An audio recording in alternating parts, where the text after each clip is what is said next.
Hello everyone. Hello. Over the last 3 to 4 months we've been conducting polls twice a week to determine our community's favourite board game. We've nearly finished the first stage going through all the letters of the alphabet, so let's have a look at the results so far and our thoughts on them. There'll still be time to vote on all these polls. I'll close it at the end of the week, but let's have a look at the current leaders. For A, we have Azul currently leading. I'm a little surprised because Agricola was leading when we first started the poll. No, I'm not surprised at all. I think the Agricola votes also came because that was at the time you were with Lumin a lot, so lots of Agricola players were watching. But Azul is more popular, like more accessible in difficulty and complexity than Agricola. Definitely more mainstream, Yeah. but I would have thought Agricola had like a more hardcore fan base. It's still relatively close. For B, I sort of made the mistake of announcing the previous poll before it was actually finished. So as I said, Agricola was winning, but not anymore. We currently have Brass Birmingham winning. So you might have heard the news that Brass Birmingham actually overtook Gloomhaven on BGG as best game of all time. But I'm actually more surprised because we have more of a BGA community on this channel, so I was actually expecting Barrage to win. Next we have C. Here I sort of realized there's too many games beginning with C that I want to fit more in than I'm able to. YouTube only limits it to 5 options per poll. So we removed the option of other and I divided this poll into 2 parts. So this is more classic games starting with C. I'm kind of surprised by these results. I thought Carcassonne would have won, to be honest. Although I did expect Codenames to do very well. This is probably the closest poll we have though, all between 16% to 23%. Second part of C is not really a surprise. Castles of Burgundy leading by a clear margin. Yeah, this is the heartbreak of the season for me. I really wanted Dune to win, but it is Dominion. They're both deck builders, but I prefer Dune. I think it's more enjoyable to play. Dune is less of a deck builder, but I'm actually surprised as well. I thought Dune would win this by a landslide, but we have a lot of Dominion fans out there. E, we did have a landslide. This I'm not surprised by. Everdell with over half the votes. When I made this poll for F, I wasn't really sure which game would win. Oh, I was sure it would be 5 tries. I thought Food Chain Magnate would have done a lot better. Nah, it's way too heavy. There's not this many people that play lots of heavy games, you know? For Sale I thought would do pretty well, but I am surprised by Food Chain Magnate being so low. G was always going to be really tough, because 3 of these games make up like the top 20 of Board Game Geek, but I actually thought Gloomhaven would take it out. No. Currently Great Western Trail is leading. I don't know, in my mind I thought Gaia Project and Great Western Trail fans would have sort of cancelled each other out, while Gloomhaven fans would be like only voting for Gloomhaven. I guess with the Azul result, I'm not too surprised Hive is currently leading. The community does seem to enjoy abstract games, and we'll see that in polls coming up as well. Well, that's the biggest shock of the whole the whole surveys. Like, Yeah, I think, especially for this channel, anything coming up against It's a Wonderful World is going to have a tough time. I'm interested to see how far it's going to go. Japer, not too surprising. I did have an inkling that just one would win this, actually. Especially at the time, it had been released on Board Game Arena pretty recently. A lot of people were playing it. I actually thought Jamaica was gonna win. I thought it would be between Japer and Just One. K. King Domino is just a classic. Extremely popular and well known. Like, it's a good gateway game. I believe you didn't actually want to put King of Tokyo in this poll, from memory. I knew it would do well. I just don't want it on the list. This isn't your most popular game, it's our community. I'm aware. I wanted other stuff like Kingdom Builder. L Part 1. I had a feeling Lost Ruins of Arnak would take this by a landslide, but Love Letter got very close. Yeah, that's what you were saying, and for me I was like, there's no way. I think Love Letter wins against anything, but apparently I was wrong. Arnak is very popular, but the poll's not finished yet. Yeah. L Part 2 are currently tied at the moment. Yeah. 17 votes each for Lost Cities and Lords of Waterdeep. Actually, forget what I voted for. I think Lost Cities. I don't remember. As stupid as this may sound, I thought Lucky Numbers was going to win this.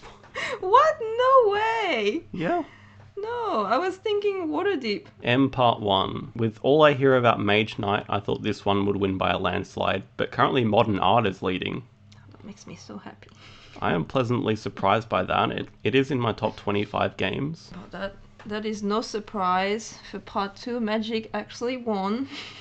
No, I am actually surprised by M Part 2. I just had this feeling Memoir 44 would win because at the time of the poll it came out on Board Game Arena like the same week. Yeah, but Magic is like played everywhere and stuff, you know? I know everyone's heard of Magic. I didn't realize that many people actually played it and enjoyed it. And wow, Nidovill are leading with nearly 50% of the votes. I thought Next Station London would do a lot better. Not at all. I thought Nemesis would do better than No Thanks. That's my biggest shock there. O is currently very close. 3 games within 4% of each other. My expectations going in were Obsession to win, actually. Oh, I actually thought One Night Ultimate Werewolf would have won. It still could, it's very close.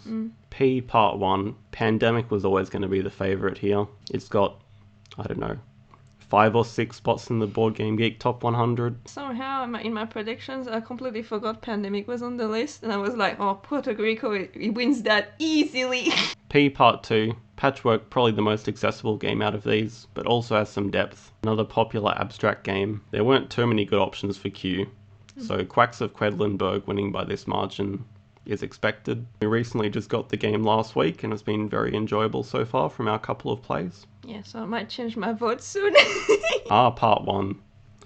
This was my bad. This was a bit unfair putting Race and Roll for the Galaxy together. It's a bit overpowered. Having said that, I still thought Root would give them a run for their money, but 2 games in one is too hard to beat, especially as popular as they are.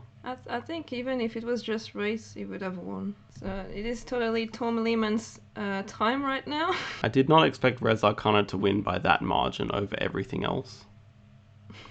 Really? Yeah, really. Pretty sure one of your most popular videos is about Res Arcana. I know, but all these games are very popular. I know, but like, see how well Race did? It's a card engine builder, and it's the same. Res Arcana is a card engine builder, fast-paced and all. Okay, things start getting a bit weird as we hit S and T, because when you go through the list of games, there are so many games that you just want to put on the list.